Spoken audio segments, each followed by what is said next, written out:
Good afternoon. We are wrapping up our week 8. We are on episode 39 today. And today we have Sarah Montana. Sarah is a screenwriter. She is a TEDx talker. Is it TED talker? TED talker, right? TEDx talker. That's Talking right. on the TED. You're a public speaker. You wrote the movies Love to the Rescue and Two Turtle Doves, which debuted on the Hallmark Channel last year. Actually, Sarah and I were just recently working on some character development, and for a woman who's a PR exec, right? And yes, my character is a publicist, and you were amazing. Like 2 hours, just like deep character details. It's so helpful. I can't wait. I can't wait to see this. And in my own head, I'm like starring in a Hallmark movie, like in my own head. But anyway. But also your play, The Girl, the Ghosts, and the Minotaur, was a winner of the Life Jacket Theater Company's Proof of Concept reading series. But you have all sorts of other amazing talents and some background that led you to where you are. And I want to thank you for being here today. One of the things when we were talking about today was we did encourage people to watch your TED Talk because it really is, it's so powerful and so deeply meaningful. Right. And so I'm sure that people who are watching today too have watched the TED Talk, and we can talk about that. But really, I also want to talk about your creative process. So how did you get through all of that in order to be a creative that writes love stories and happy fairy tale endings? And are they connected? So Sarah, thank you for joining today. Thank you so much for having me. Oh no, I'm just so excited to talk with you. And it's so funny. That is such an interesting question. It's weird. People either know me from Hallmark World and think I write about love and puppies and Christmas, and then they find the TED Talk and go, whoa, or they see the TED Talk and then they're like, she does what? And right. It is, I think that so much of the creative process doesn't work without really understanding the destructive side of things. There are two sides of a coin, right, that go hand in hand. And so having to process grief and really understand the difference between trauma and death, and that everything has to have an ending. Great stories have to have endings, and we like having to live through these natural endings. Kind of made me crave lighter material, but also made me kind of really lean into flexing my creative muscles to balance out all the destructive forces that were in my life. But it also made me get really into storytelling because I was living what felt like a really dramatic epic, and I wanted to see how much power I had over not the control of the ending, but how I wanted to end that chapter and start the next one. And in a weird way, writing and processing grief have gone hand in hand, and now getting to write happy endings for a living is kind of the best possible therapy and reward for doing work. Yeah, you didn't just feel like you were living this drama. You were living the most horrific drama. For those who did not see the TED Talk but are watching today, would you mind sharing what happened to you? Yes. When I was a senior in college in 2008, there was a boy from our neighborhood who was robbing houses, looking to make some quick cash before Christmas. And he did not think that my brother would be home, but he broke into our home, was startled, shot my brother, left, and then realized he forgot his coat. And by the time he came back to get his coat, my mother had found my brother, and they had an altercation, and he shot and killed her as well. Sorry, it's like I have chills when you say that. You know, this is so, to be really candid for a second, it's such a heavy thing. And I've obviously been living with it as a daily part of my reality for such a long time. Feels like there's no good way to drop that news on an audience or even on you. It's this intense thing. And I know a lot of trauma survivors, or even whether your trauma is or your boyfriend broke with you, or you lost your job or whatever it is, there's always this reflex where you feel like you're punching someone else in the face with your bad news. Right. So I'm sorry. And when we first met, what threw me was like, oh my God, and you're smiling and you're laughing. Like, you have this amazing demeanor about you. So talk through, in your TED Talk, I thought it was fascinating how you talked about the hook and how this person hooked into your side. And then you realized that the only way for you to move forward was to disconnect him from your side. And so could you tell us a little bit about that? Yeah, when I started to realize that I had done all kinds of things to almost try to ignore him and pretend he didn't exist or have power over me. I pretended he was a storm that came through and ripped our house up and put it in Oz, in this like weird upside down land. I kind of stopped thinking about him as a person and more as this event that happened to our family, because I really didn't want to be angry with him. I mean, you learn so, like, you know, you growing up, everybody tells you, whether it's through religious institutions or, you know, therapy for all these things, we know that hating someone is drinking poison and expecting the other person to die. And even in avoiding that, I realized that no matter how much I tried to depersonalize it, the fact is that moment of trauma created a connection between the two of us. And I was still consciously or unconsciously making him the villain who was to blame for everything that went wrong in my life. And when I tried to ignore him, if I ran away from the situation, I would feel that yank back, like I wasn't doing work and he was still there and had an effect on me. Or when things would blow up or things would inevitably go wrong, or I would have reactions to things that felt, you know, sort of out of the realm of normalcy. Again, it would kind of come back to this, like, you're still hooked into this person, right? And you haven't processed their relationship to this event and specifically what they did to you. And I think that was the biggest piece for me was, I have this connection with this person, but this person has also done something that doesn't just affect me, it affects whole communities and different people in my family. He's almost like this hub that has 1,000 little hooks going out in a lot of different directions. So I had to get really specific about, what is this line between you and I? How am I defining you in my life as the villain? How am I defining myself as the victim in relationship to you? How am I letting news about you or how I process you affect how I go about my day-to-day life? And am I going to wait and expect to get justice and expect you to like apologize or do X, Y, Z? Or am I just going to try to unhook my side of this and say, you don't owe me anything? That I'm going to move forward, and I hope you move forward. But this connection between the two of us, I've decided is over.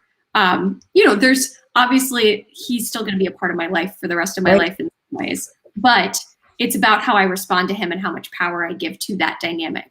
That has made the difference. What's fascinating is when you were just talking about that, I was thinking about when we were character developing and bringing out like, who is this person and how do they interact with different people? And we were making some choices about where they were in their life. And I feel like in a way you created like a screenplay where you created them as a particular character and chose to drop them out of the screenplay. Yeah. Or it's like you decide, it's like, this is a character, they're a prominent character, but do they, like, when you're writing a screenplay, you have to sometimes decide whose story is this and what story am I telling? And I people feel that whether they're writing screenplays or memoirs or, you know, whatever it is, even if you're doing website copy, you have to decide, like, who is my main character and what kind of story am I telling? Is this a story of overcoming odds?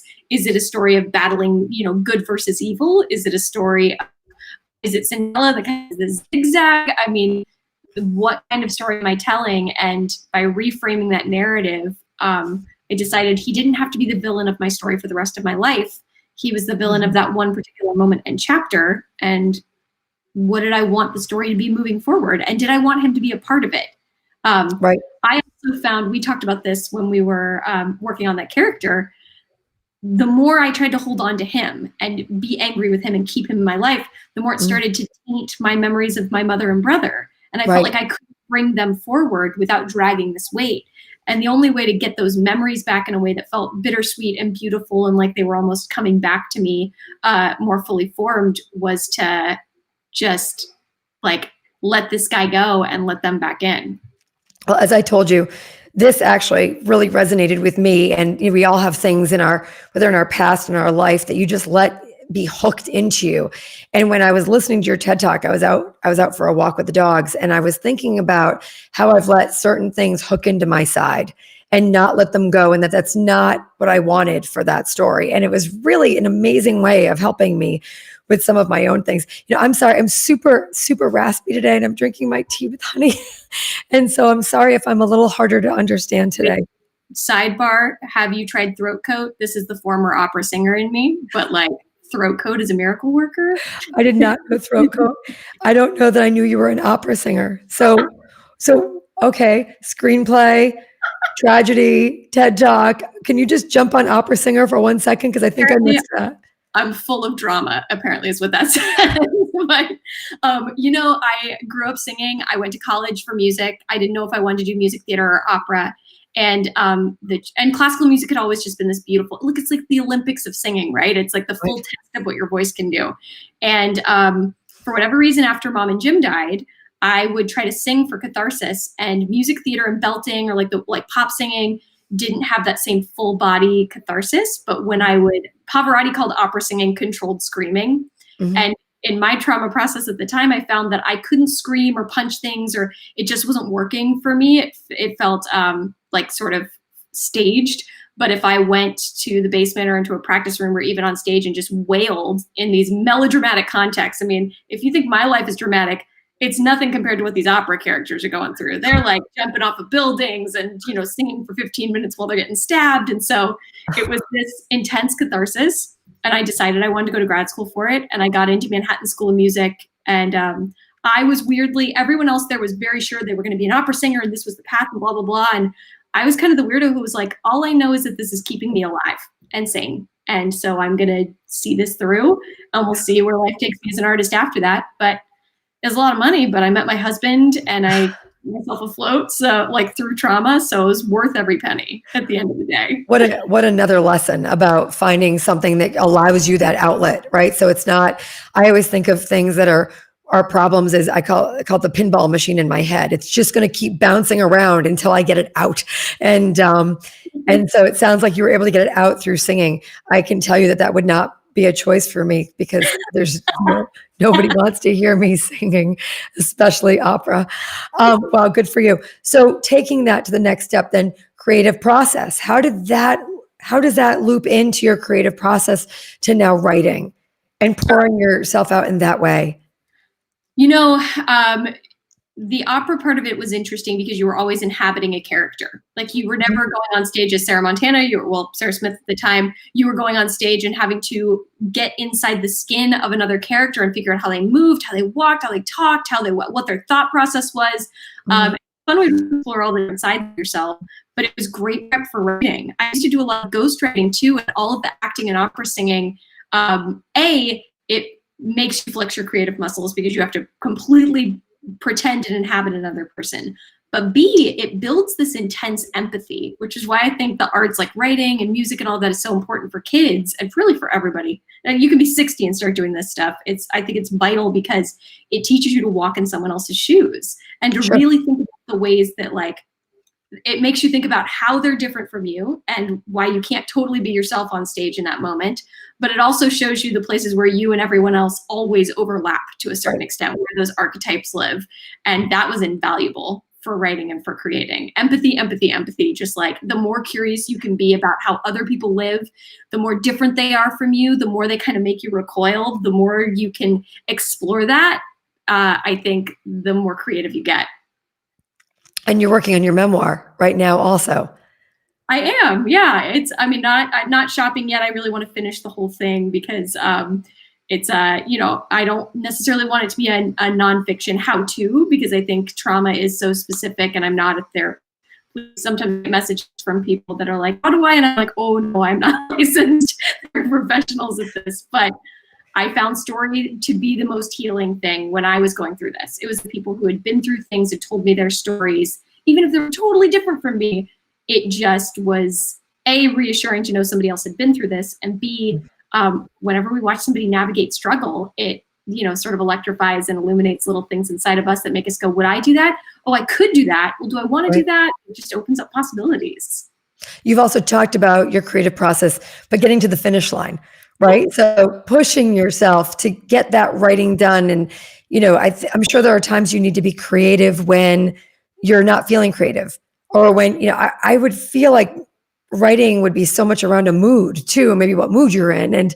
But when it's your career, you need to be pushing through. So how do you continue, even let's just to say during a pandemic, how do you continue to be writing and creative and make sure that you're getting over that finish line?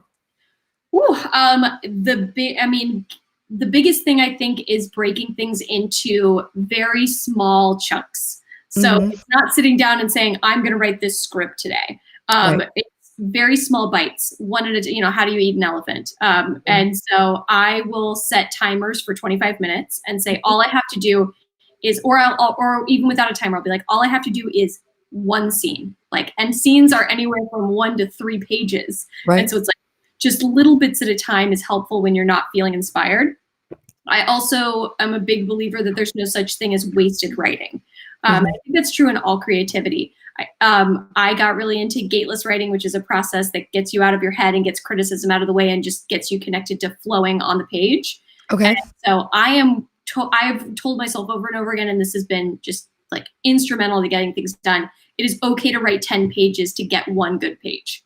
It is okay to just sit there, and I lead writing salons for people, and I've seen it in person. Sometimes people write blah, blah, blah, just the word blah for 6 paragraphs, and then all of a sudden it clicks and they write this brilliant paragraph. And I'm like, if it took 6 paragraphs of blah to get to this profound thing, then the worst thing you could do is not go to your computer or to the page because you think the first paragraph has to be perfect.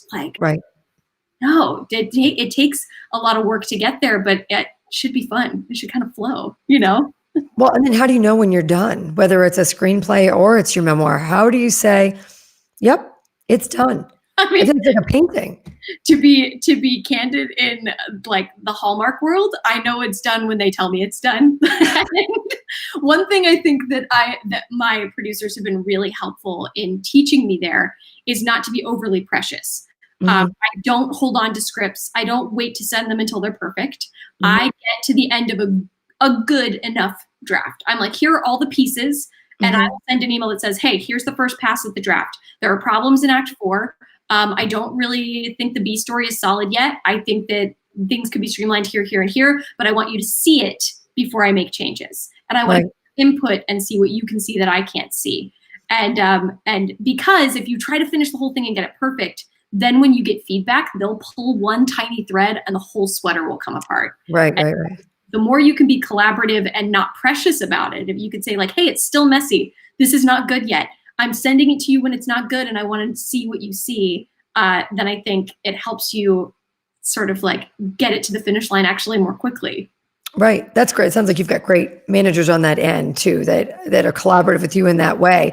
The great thing about the Hallmark Channel is it's got a following that is like nothing else, right? I mean, people that love Hallmark movies, they love Hallmark movies.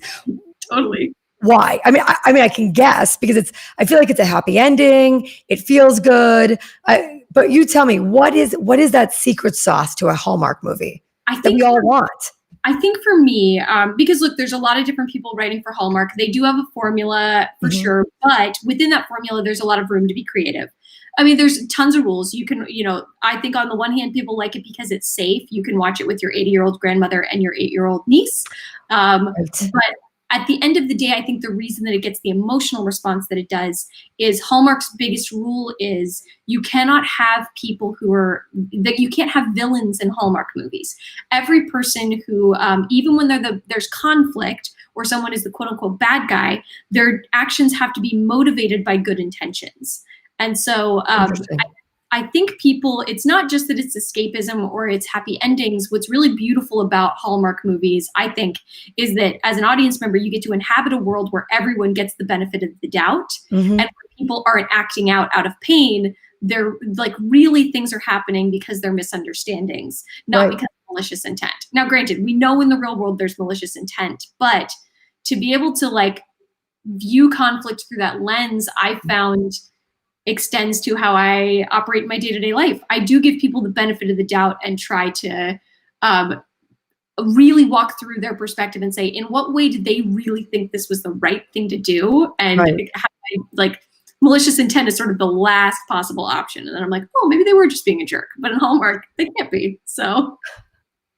Well, the interesting thing that you just brought up was, and I've probably been more sensitive to this recently because my mother's been staying with us during COVID, is you don't know what you're putting on television anymore. And, we were watching a Netflix show and my mother's like, why does every other word have to be the F word?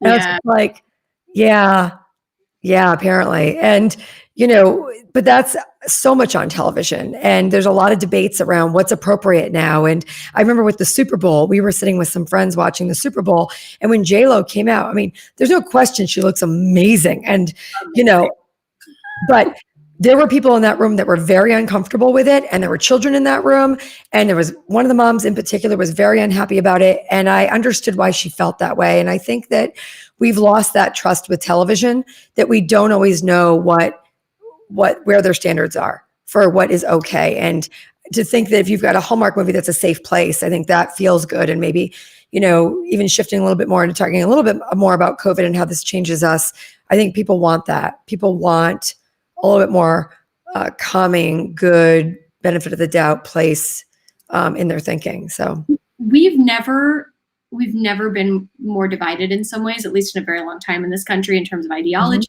Mm-hmm. And so to have things, people sometimes make fun of Hallmark for escapism, but to have something that focuses on the positive and sees the best in people and sort of unites people around that, I think is incredibly positive. And we're divided in terms of what content we want. So sure. I normally am someone, COVID has changed how I watch TV too. Like even though I write Hallmark movies, my favorite things are usually I loved like Breaking Bad and Game of Thrones. And if it's like nominated for an Emmy because people are getting killed in it, I'm probably interested in it just because I love that. And I also love like really dark comedies and like Fleabag, all that kind of stuff, all about it. But I can't watch that kind of high stakes drama right now because I can feel my adrenaline and my system is in fight or flight most of the time now. And I'm used to that. I've been through this process before. But it means that I watched all of New Girl. And then I got to the end of New Girl and was like, maybe we're going to watch it again. Or like Parks and Rec, which I adore. I mean, that is kind of, I'm doing the same thing that the Hallmark audience does. I want to hang out with nice people who are not going to send my fight or flight skyrocketing through the roof even more. That's interesting you said that because I was a huge Billions fan. Could not wait for the next one to come out. And when the new season came out with its first episode, I was kind of like, huh. And I turned to Bob and I said, is that because I don't love this episode or because that's just not where my brain is right now? And I really wondered if it was just like, that's just not my appetite when I just used to devour that show. And so I'm wondering how shows in general are going to pivot because I'm sure how, like another one, Succession, is all about media. My gosh, I can't wait to see how they do this because they can't not talk about the media and this. I mean, this could be fascinating for Succession. So, and then lastly, as we start to tie up, actually somebody asked if I could play myself in the Hallmark movie. Oh, I'd love to. I would so love to. If not, I just want a little walk on where I can be the reporter that gives her a hard time. I can be that reporter. But anyway, we also talked about this being a time where everything happened so dramatically and so quickly and with so much unknown that it's triggered a PTSD for people. And you'd mentioned that it did trigger you and you had to recognize that it wasn't even about this. It was that fight or flight mode that goes back up. And you have to say, okay, this is not then, this is now. I know I even did this in the very beginning where I'd had such a tough time during the 08-09 crash that I went into this crazy, like 24-hour working around the clock. Oh my gosh, we don't know what's going to happen. And it took me a few weeks of my own team telling me to like sleep a little more to realize, oh, we have this under control. We're good. And that I was being triggered. And so you'd mentioned that for yourself too, and that this is something that we're hearing is more common for people, recognizing that the pandemic might not be as bad as they think it is, but they're being triggered by something. So could you speak to that a little bit? It's really important, I think, to recognize where everybody is experiencing quote unquote the same crisis right now, but it is completely different for every individual person based on the experiences that led you to now. For you, it was the financial crisis in 08-09 that came up for you. For me, it was the helplessness of, obviously the trauma of mortality in a lot of ways. My husband and I both got really sick right after quarantine started. And we both got tested for COVID, but it took a long time to get the results. It took a long time to get a test. And, he had symptoms that it was the sickest I had ever seen him. And we got negative results, like, thank God. But we had to have hard conversations, and all of it was coming up for me again of like, nothing is promised. I have spent a lot of times processing grief and rebuilding my life and trying to, one of the things about violence sorry, this is a weird segue, but one of the things about violence that is so hard, and I think infectious diseases fall into this category too, is it makes you realize how little control you have. We walk around and create a lot of social constructs with other people where we assume we can walk down the street and we won't be killed. Or, we believe in these institutions that are huge and say, well, that will keep me safe. And it's important to have a balance of faith in those things and a reminder that we ultimately don't have as much control as we think. There's no such thing as truly 100% completely being safe. Right. And so it forced me to be really, I found myself sleeping on an air mattress, social distancing from my husband. And I was on an air mattress in the days after Mom and Jim were killed in my aunt's living room because we couldn't go back into our house. And, I'm like tossing in this deflating air mattress going like, oh, my body remembers this. Like it's all coming back so vividly.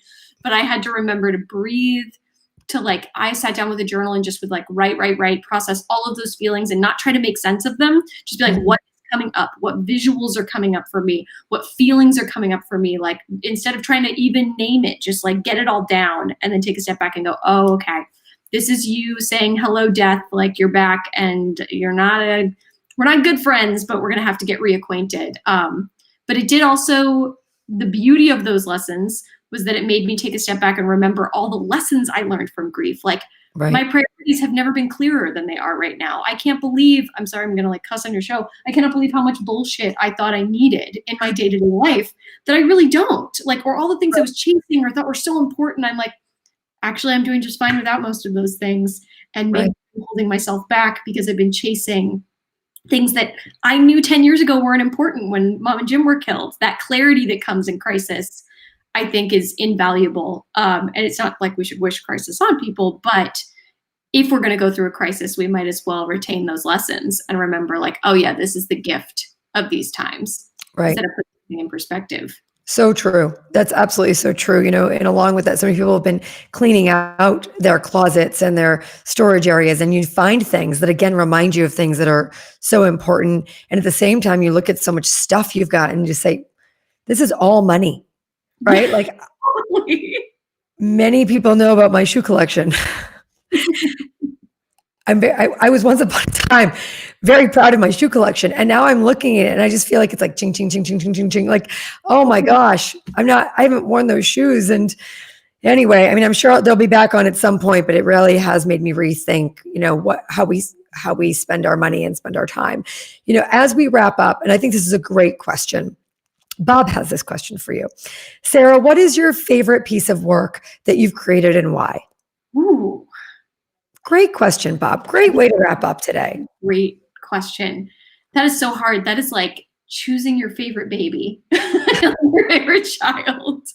It's a daily choice. I think, okay, I'm going to cheat on the answer to the question, and I'm going to say two things. One is I do think the TED Talk opened up worlds for me. It was invaluable as an experience. So the TED Talk kind of came out of the experience of writing that play. And that play was a brutal process. It was me sort of digging through all my trauma and turning it into something and then realizing where it was too much to inflict on an audience and when it was powerful. And it was really draining, but transformative, going through fire process.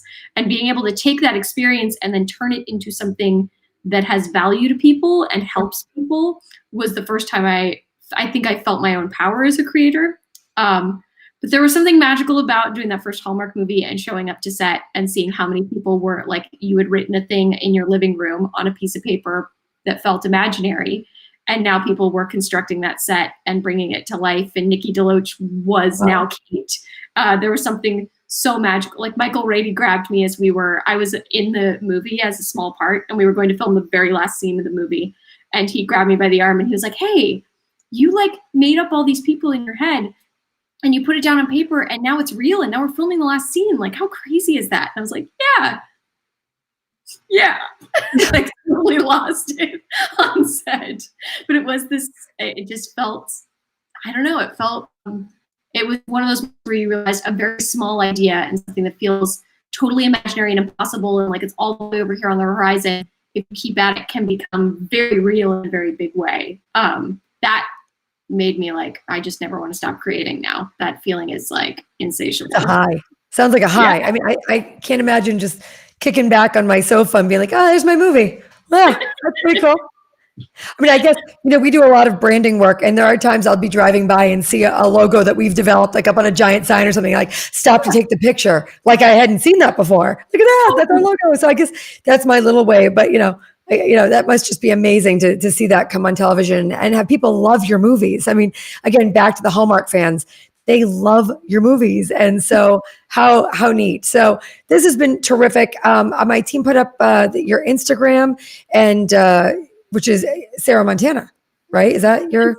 Sarah E. Montana, and my Facebook page is Sarah Montana Writer. Follow Sarah, then you'll know when her memoir is coming out. And of course, we'll be posting it on our social media. Please continue to follow us for our YouTube shows. They are daily, Monday through Friday, 12:15 live, and you can catch them right after on YouTube. We're really excited that we are next week relaunching the Lunch with Lisa series, and better and greater. And, again, this all started again from a pivot, right? Where, my team said, what are we going to do to help get the firm out there and have people know what we do? And, it wasn't the time in the very beginning to be looking for business development or to be hammering my clients about marketing. Instead, I thought, let's do a 25-minute break in the day where we can inspire and energize people to get on with their day. We thought it'd be a few weeks. I remember at week 4, my team saying, how long are we doing this? Well, it took off. I mean, it really did. And the feedback that we get is so great. So guess what? It's a real thing now. It's coming out with new branding and new everything as of next week, new social media. We're so excited about it. And it's guests like you, Sarah, that have made us so great. And I just think that I know I've learned so much from everybody. And so I look forward to sharing that with everyone. So again, continue to subscribe to us on YouTube, share it with your friends. If you have ideas for guests, please let us know. Some of our best guests have come from other guests. And anyway, everybody have a great day, and we'll see you again here tomorrow. Thanks, Sarah. This is great. Thank you so much. Bye.